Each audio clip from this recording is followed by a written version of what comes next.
Imagine an entire continent speaking the same language, sharing markets, armies, and strategic decisions. Let's imagine a federation with a territory larger than the United States, immense natural resources, simultaneous access to the Atlantic and Pacific Oceans, and more than 100 million inhabitants in the 19th century. Now let's imagine that this almost happened, but that didn't happen. Instead of a continental power, dozens of fragmented countries emerged, with fragile economies, unstable borders, and internal rivalries that would last for centuries. The question is not just what went wrong. The point is, at what point did Latin America cease to be a potential superpower and become a collection of separate nations? To understand what the world might have been like, we have to go back to the 19th century, when everything was still up in the air. At the beginning of the 19th century, Latin America was experiencing a political earthquake. The Spanish and Portuguese colonies were crumbling. Napoleon's invasion of the Iberian Peninsula weakened Spain and Portugal's control over their overseas territories. Local elites, influenced by the Enlightenment and the examples of the American and French revolutions, began to see independence not only as possible, but also as inevitable. Between 1808 and 1826, virtually all of Spanish America declared its independence. Simón Bolívar dreamed of a great continental federation. José de San Martín fought for strategic liberations in the South. In Mexico, the War of Independence created new leaders. In Brazil, independence would occur under a different, but equally transformative dynamic. At that moment, the continent was united by something powerful, a common enemy and a shared purpose. But the unity ended there. Once independence was achieved, the big question arose: how to govern vast and diverse territories with deeply centralized colonial structures. The response was not one of consensus. It was one of division. The former colonies lacked a strong federal tradition. Power had been concentrated in the colonial capitals for centuries. With the disappearance of Spanish authority, regional disputes immediately arose. Provinces that had previously been under a viceroyalty began to compete for autonomy. Regional capitals vied for prominence. Local caudillos, military leaders with regional influence, came to dominate entire territories. Politics, in many cases, became an extension of warfare. The most ambitious attempt at unification was Gran Colombia, created by Bolívar, which united the present-day territories of Colombia, Venezuela, Ecuador, and Panama. It was a bold experiment in continental federation, but it only lasted a decade. Internal conflicts, regional rivalries, and economic differences fragmented the project. Central America also attempted to form a federation. This, too, failed. What happened there was decisive. Without a strong unifying center, the continent began to break up into independent states that inherited economies focused on primary exports, dependent on Europe and, later, on the United States. Instead of an integrated continental market, internal tariffs emerged. Instead of a unified army, territorial disputes arose. Instead of a shared strategic project, isolated national agendas emerged. Meanwhile, to the north, the United States was consolidating its territorial expansion in a continuous and coordinated manner. In the south, fragmentation became structural. Each new country needed to build from scratch: its currency, its tax system, its army, its diplomacy, its infrastructure, and he often did so in conflict with his neighbors. The lack of integration also meant something deeper: a loss of scale. Individually, each country had limited power. Together, they would have formed one of the largest landmasses on the planet. But the reality of the 19th century was marked by internal wars, border disputes, political instability, and outward-oriented economies. The dream of a unified Latin America has not died for lack of resources. He died from a lack of cohesion. And this is exactly where the central question of this video begins. If at that moment, right after independence, the leaders had managed to maintain unity, how would the world map look different today? Latin America was not born fragmented. It fragmented.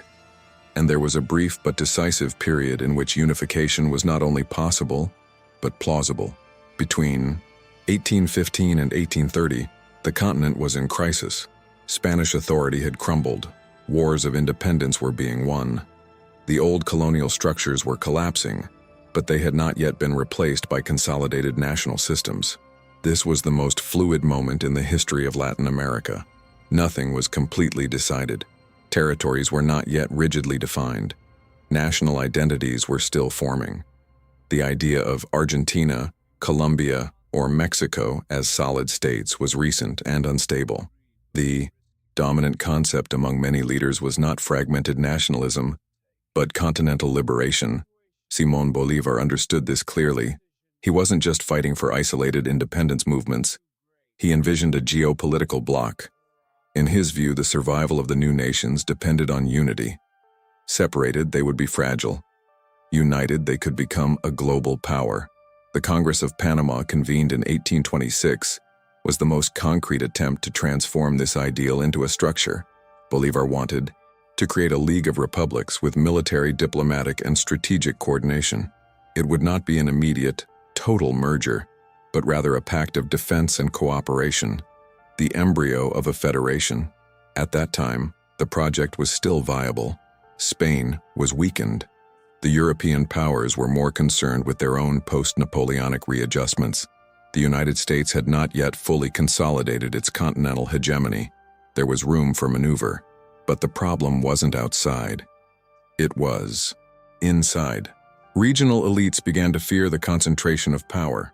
Local capitals did not want to submit to a distant center. Economically distinct provinces had conflicting interests. Mineral exporting regions had different priorities than agricultural regions. The fear of losing autonomy prevailed over a long-term vision. Furthermore, the infrastructure inherited from the colonial era hindered integration. Economies were vertically organized, connected to Europe, but not to each other. There was no continental transport network. Communications were slow. Physical distances reinforced political distances. Gran Colombia was the great test. It united vast territories under a single political structure. But tensions soon arose between federalists and centralists. Constitutional disagreements, personal disputes, and regional ambitions eroded the unity. In less than 10 years, the experiment dissolved. That was the critical point.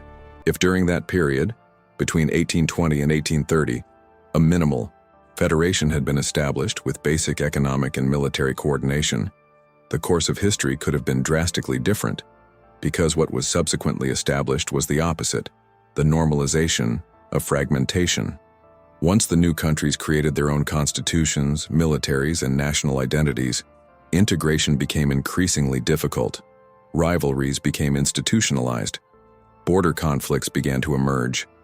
Regional wars consumed resources that could have been invested in shared infrastructure. The decisive moment went almost unnoticed. There was no epic battle that sealed the fate of unification. There was a sequence of small decisions, regional fears, and short-sighted calculations that, added together, made fragmentation permanent. This is the most fascinating aspect. History was not determined by an absolute structural impossibility. It was determined by human decisions within a still uncertain scenario. And that's exactly what makes the question inevitable. If during that brief historical period the leaders had prioritized strategic unity over regional autonomy, would the balance of power in the Western Hemisphere have been different? The answer begins to emerge when we analyze the economic and military impact that a Latin American federation could have achieved as early as the 19th century. And that's where the alternative scenario stops being imagination and starts being a geopolitical calculation. Had unification survived its most fragile moment, it would not have emerged as a centralized and authoritarian superstate. That would have been unworkable. The distances, regional differences, and pre-existing rivalries would have made this model unsustainable from the outset. The only plausible structure for the 19th century would have been a decentralized federation, similar in some respects to the United States after its independence, but adapted to the Latin American reality. The most likely model would be that of an initial confederation that would evolve into a full federation. In the first stage, each territory would maintain its internal autonomy, local laws, regional tax administration, and its own cultural and legal management. However, there would be three common pillars under the central authority. First, continental defense. Secondly, a unified foreign policy. Third, an integrated internal market. Continental defense would be the most urgent priority. A federated army would prevent external interventions and reduce wars between provinces. Instead of conflicts like the War of the Pacific or protracted territorial disputes, there would be mandatory internal mediation. That alone would have profoundly changed 19th century Latin America. A unified foreign policy would also be crucial. A federation with simultaneous access to the Atlantic and Pacific Oceans, a massive population and vast natural resources would have immediate diplomatic clout. Instead of negotiating separately with European powers or the United States, the bloc would speak with one voice. This would completely alter the hemispheric balance. The third pillar, an integrated internal market, would perhaps be the most revolutionary. Internal tariffs would be eliminated. Rail and port infrastructure would be planned on a continental scale. Capital flows would circulate within the bloc rather than seeking external dependence. In the real world, each Latin American country inherited a primary export economy oriented towards Europe or the United States. In a federated scenario, the incentive could have been different: productive complementarity between regions. Agricultural regions supply industrial urban centers.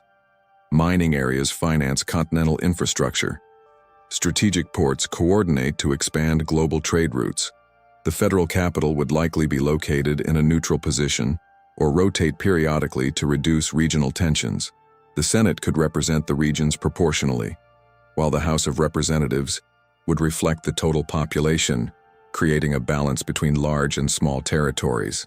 The common language, Spanish, with Portuguese integrated through a political agreement, would have facilitated cultural integration. Unlike other multi-ethnic federations, Latin America possessed a relatively homogeneous cultural base at the institutional level. Another crucial point would be the management of regional elites. To avoid fragmentation, the federation would need to integrate local leaders into the central system, rather than confronting them directly. Governors would retain their autonomy, but participate in a permanent federal council. This would reduce the incentives for rebellion. None of this would be easy. There would be disputes. There would be crises. There would be attempts at secession. But once consolidated over 2 or 3 decades, the federation would gain something crucial: historical legitimacy. The 19th century was the period of formation of modern states. However, consolidated institutions at this critical juncture would shape the centuries to come. Had the federation survived until the end of the 19th century, it would have entered the 20th century as one of the largest populations on the planet, one of the largest contiguous landmasses, one of the largest reserves of natural resources, a gigantic domestic market, and, perhaps more importantly, with sufficient scale to negotiate on equal terms with emerging industrial powers. This model does not require technological fantasies. It does not depend on impossible changes. It depends on only one variable: sustained strategic cooperation over 2 or 3 crucial decades. The question is no longer whether it was possible, but what forces might have tried to prevent that consolidation.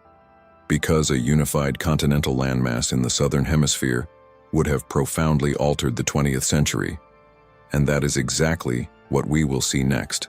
The real economic impact that this federation could have produced. Had the Latin American Federation survived the first decades of the 19th century, its most transformative impact would not have been military, but economic.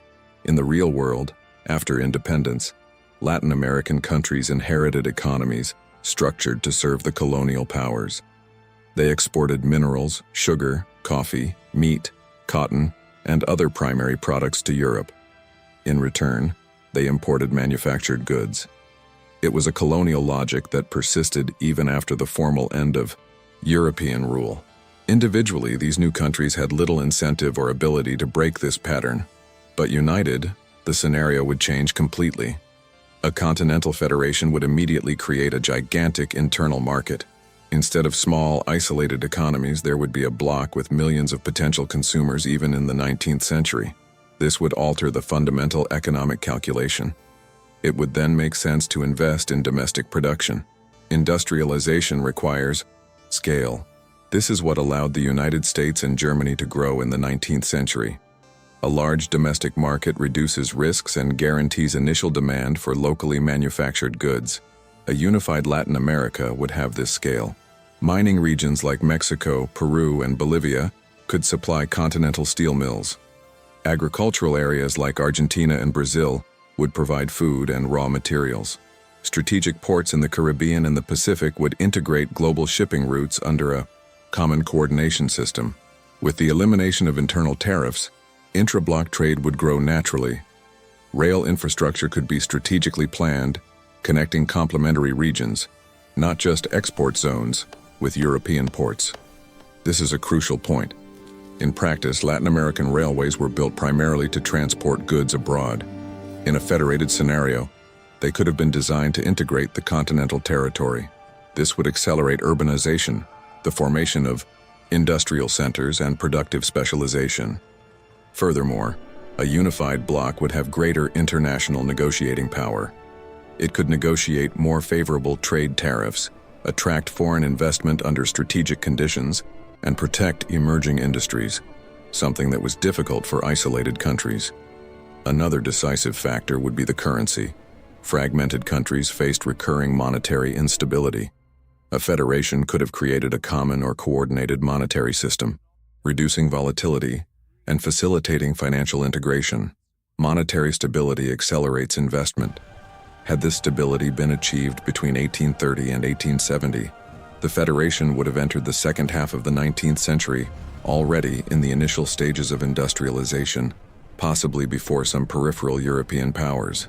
This does not mean that Latin America would immediately become the world's largest economy, but it does mean that it would not depend exclusively on primary exports. Early industrialization would also have profound social effects. Formation of an urban middle class, expansion of the education system, local technological development, creation of technical universities, administrative professionalization. These elements create institutional stability, and institutional stability creates cumulative growth. There is another factor that is rarely discussed: wealth retention. In practice, much of the capital generated by Latin American exports was reinvested in Europe or the United States. In a strong federation, a significant portion of that capital could have been channeled into national infrastructure, heavy industry, and innovation.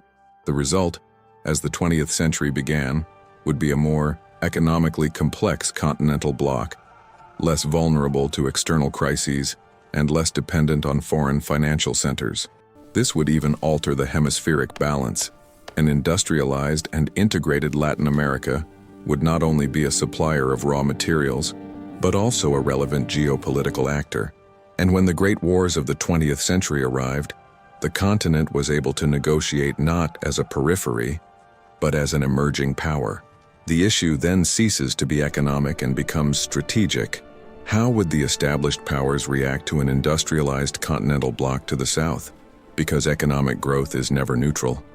It disrupts the global balance. And that's exactly where alternate history begins to touch the modern world. Had a Latin American federation managed to survive its first decades and consolidate an integrated internal market, the impact would not have been merely regional. It would have altered the balance of power in the Western Hemisphere, and that would never have gone unnoticed. In the 19th century, the United States was still in the midst of its continental expansion. The Monroe Doctrine, proclaimed in 1823, declared that America should be for the Americans. However, in practice, this meant the exclusion of Europe and the growing influence of the United States in the hemisphere. Now let's imagine this scenario with a strong, unified, and politically coordinated Latin American federation. The territorial expansion of the United States would not encounter fragmented neighbors, but rather an organized continental bloc. Territorial disputes, such as those that occurred in Mexico, would be addressed by a federal structure with greater military and diplomatic capacity. This does not mean that war is inevitable. It means negotiation at another level. A unified bloc would have greater deterrent power. The mere existence of a federated army would disrupt strategic calculations. Unilateral interventions would be far riskier. Furthermore, diplomacy would change. Instead of bilateral agreements with isolated countries, The United States would have to contend with a continental power. The demographic, territorial, and economic weight of this bloc would make any confrontation more costly. At the same time, Europe would be watching closely.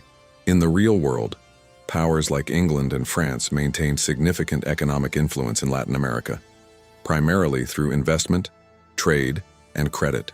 Fragmented countries were more susceptible to financial dependence. A strong federation could negotiate loans and trade agreements with greater autonomy. It could diversify its partners. It could impose conditions. England, which championed free trade in the 19th century, may have seen the federation as a commercial opportunity, but also as a strategic threat if the bloc opted for protectionist policies to encourage industrialization. France and other European powers would have less room for direct interventions, such as those that historically occurred in isolated territories. Another crucial point would be the Panama Canal. Had the Federation consolidated its control over the isthmus, its strategic position would have been monumental. Control of a future interoceanic route by a Latin American bloc would profoundly transform global negotiations. This would create an unprecedented situation. Two major poles in the Western Hemisphere. To the north, the United States was experiencing industrial expansion. To the south, an emerging federation with abundant resources and a vast domestic market. The most likely outcome would not be an immediate direct confrontation, but rather a dynamic of competitive equilibrium. U.S. foreign policy could have been less interventionist in the South and more focused on strategic cooperation or diplomatic containment. This could even change the 20th century. During the World Wars, a unified Latin America would have had a collective voice. It could have negotiated participation or neutrality as a bloc. It could have influenced global supply chains. The most important thing is that it would not be easy to treat it as a peripheral area. What changes in the world when there are two centers of power in the Western Hemisphere? Change the flow of capital. Military alliances are changing. The dynamics of the Cold War are changing. The pattern of economic dependence is changing. And perhaps, just perhaps, the concept of the Global South would never have emerged in the same way. This reflection leads us to an inevitable question. If Latin America had managed to stay united, would today's world be multipolar long before the 21st century? Could the global balance have been less concentrated? Would the 20th century have been different? Now I want to hear from you. Do you believe that a Latin American federation would have prevented the economic dependence of the 20th century? Or would the internal divisions eventually reappear anyway? Write in the comments what you think would have happened. And if you enjoy analyzing history from a strategic perspective, subscribe to the channel, because in the next episode, we'll explore how this alternate scenario would have directly impacted the great wars of the 20th century and the world we live in today. History was a choice. But understanding these options can change the way we see the present. Had the Latin American Federation consolidated during the 19th century, the 20th century would have begun with a different balance of power. The map would have changed not only in terms of territorial borders, but also in terms of the centers of power. In the real world, the 20th century was marked by the great industrial powers: the United States, the United Kingdom, Germany, France, Japan, and, later, the Soviet Union. Latin America participated as a supplier of raw materials, a sphere of influence or a peripheral zone. In a unified scenario, this position would change. A continental federation with an integrated internal market and early industrialization would enter the 20th century as an intermediary actor, not yet a global superpower, but certainly a regional power with strategic weight. During World War I, for example, the Federation could adopt a stance of coordinated strategic neutrality. Instead of isolated responses, a common foreign policy would be established. This neutrality would allow for export control, the accumulation of reserves, and industrial strengthening, similar to what the United States did in the early years of the conflict. Should it choose alignment, it would have a collective impact.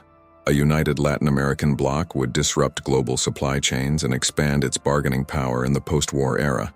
And it was in the post-war period that the difference became even more visible.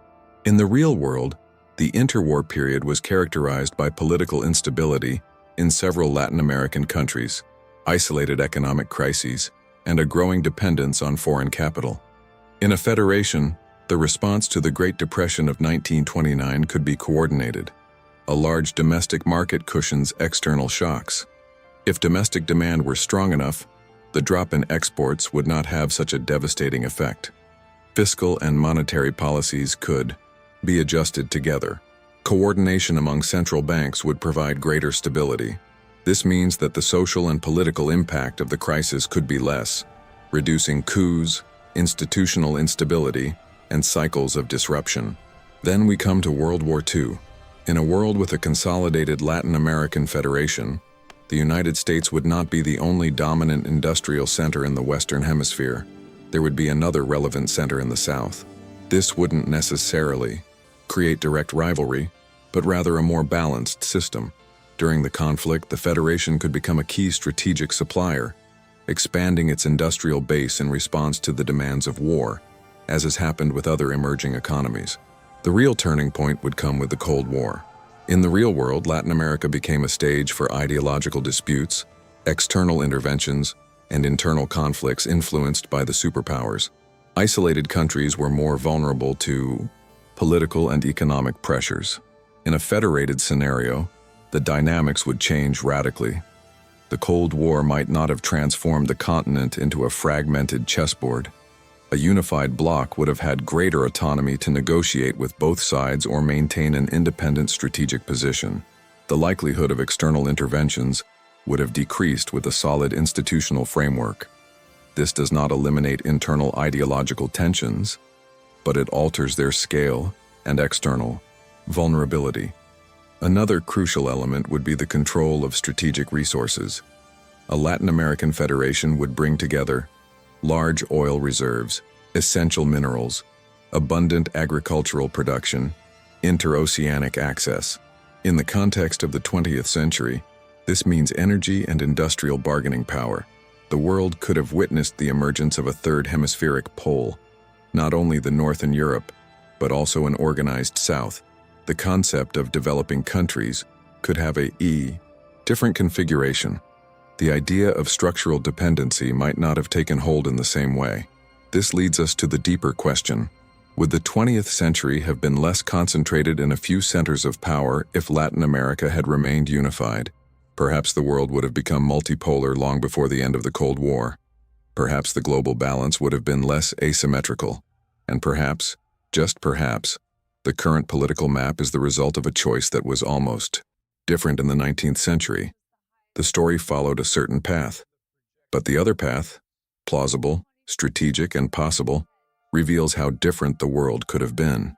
If the Latin American Federation had survived the 19th century, consolidated its industrialization, and maintained institutional stability throughout the 20th century, the question would cease to be rhetorical and become strategic. Could it become a global superpower? To give a serious answer, it is necessary to analyze objective criteria. A superpower combines 5 fundamental elements. Number 1, territorial scale. Number 2, significant population. Number 3, industrial and technological base. Number 4, energy and food autonomy. Number 5, diplomatic and military influence. In territorial terms, the Latin American Federation would have a significant advantage. Its continuous territory stretches from Mexico to the southern cone, with access to the Atlantic and Pacific Oceans, diverse climates, and vast natural resources. In demographic terms, throughout the 20th century, this bloc would exceed hundreds of millions of inhabitants, with a robust internal market. In energy terms, it would bring together oil, hydroelectric power, natural gas, lithium, copper, iron, fertile agricultural land, and strategic biodiversity.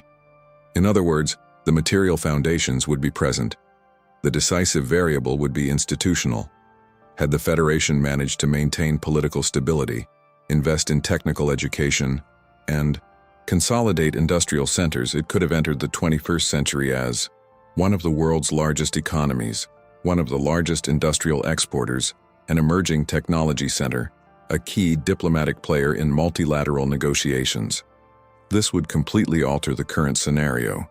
Today, the international system is dominated by major poles: the United States, China, and the European Union. A consolidated Latin American federation could occupy a significant fourth position. This does not mean absolute global hegemony. It means a real capacity to influence strategic decisions. Let's consider the impact on international organizations. A unified continental bloc would have a decisive weight in voting, climate negotiations, global trade, and energy security. Think about the economic impact. Instead of multiple fragile currencies, there would be an integrated financial system. Instead of fragmented trade agreements, there would be a continental strategy. Instead of recurring external vulnerability, there would be scale to absorb shocks. Even the global narrative would change. Latin America would no longer be frequently seen as an emerging or peripheral region, and would instead be recognized as a center of power. But it's important to remain realistic. A federation of that size would face complex internal challenges: regional inequality, political tensions, external pressures, ideological disputes. Being a superpower does not mean the absence of conflict. It means the structural capacity to manage it without collapsing. And this is precisely the central point of this reflection. Latin America had, and still has, sufficient natural resources, territorial scale, and cultural base to sustain a powerful bloc. What was lacking in the 19th century was not material conditions, it was coordinated decision-making. History has shown that fragmentation creates structural vulnerability, but it also shows that unity was, for a brief moment, possible. And perhaps the most provocative question is not, could Latin America become a superpower? Yeah. How many historic opportunities are lost not due to impossibility, but due to short-term decisions? The world today is the result of decisions made 200 years ago, decisions that could have been different. And understanding this changes something fundamental. It makes it clear that history is not inevitable. It is constructed. If you think the continent's fate could have been different, write in the comments what moment you consider most decisive. And if you want to continue exploring plausible historical scenarios that could have changed the world, subscribe to the channel, because understanding what almost happened is one of the most powerful ways to understand what can still happen.